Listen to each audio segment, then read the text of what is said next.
Inspirada mga pre, ako din si Edgy.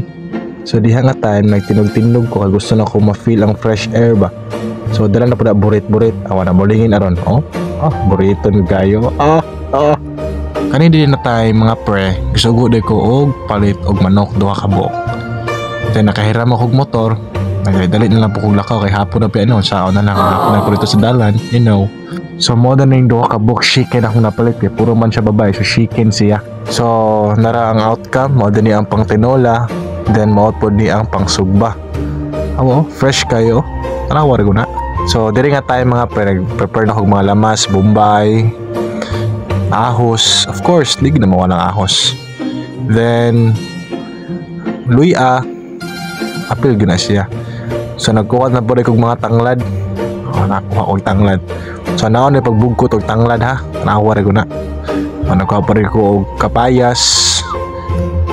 Buon na rin tanan ang ingredients mga pre. May kamunggay, for tinola din siya. So itong lamas ng ipang tad-tad. Prepare na kayo. So mo na ni ang sinugbang nga manok mga pre. So naluto na siya, so ready to eat na gyud.